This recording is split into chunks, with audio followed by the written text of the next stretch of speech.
Понекогаш, вистинската црква е жигосана како еретичка според релативните човечки стандарди, а не според апсолутните стандарди на Библијата. Репрезентативен пример е верувањето на раната црква, кое било жигосано како ерес. Утврдивме дека овој човек е чума и дека крева бунтови против сите јудејци по вселената и дека е предводник на Назарејската ерес.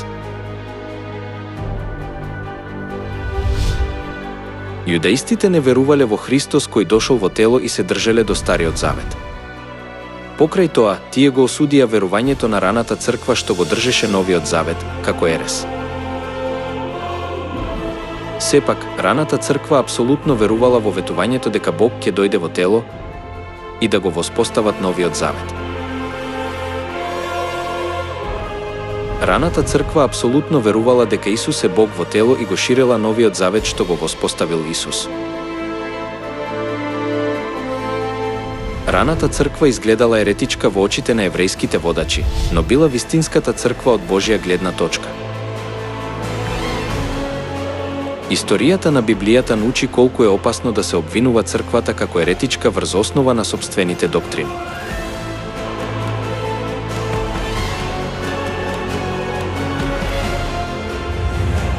Тогаш, што е апсолутната ерес, кај што ја дефинира Библијата?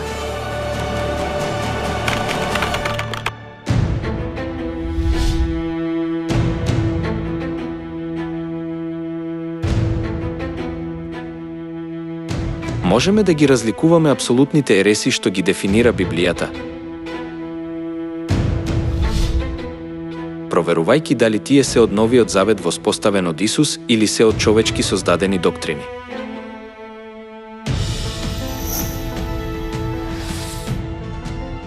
Црквата што ја одржува неделната служба, доктрина создадена од човекот, е еретичка. Бог ни заповедал да ја празнуваме саботата како четврта заповед од 10 заповеди.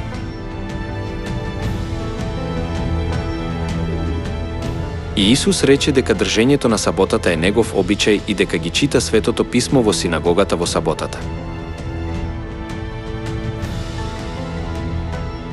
Причината зошто Исус ја држал саботата беше за да ни даде пример што треба да го следиме.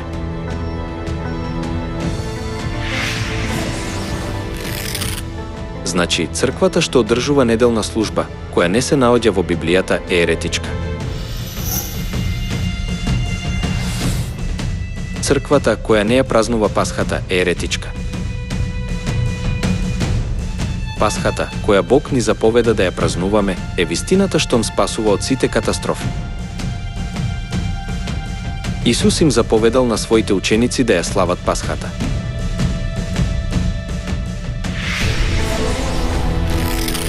Црквата, која не ја чува Пасхата запишана во Библијата, е еретичка.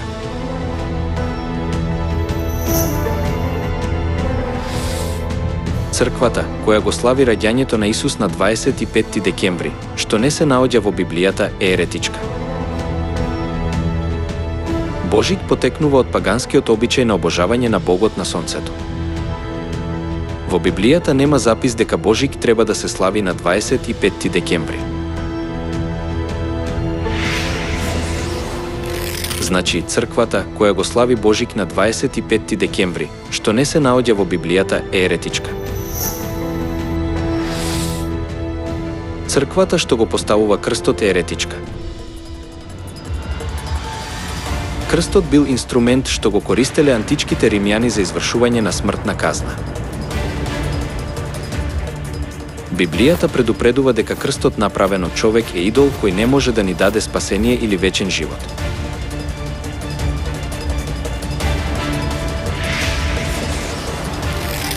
Значи, црквата, која го поставува и осветува крстот, инструмент на смртта, кој бил употребен за да се третира Исус како криминалец и да му се нанесе големо страдање, е еретичка.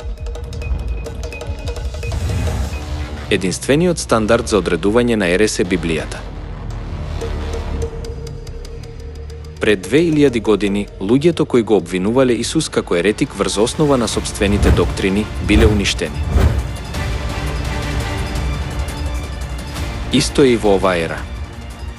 Црквата што ги следи човечките доктрини на крајот ќе пропадне. бидејќи она што го следат се апсолутни ереси од гледна точка на Библијата.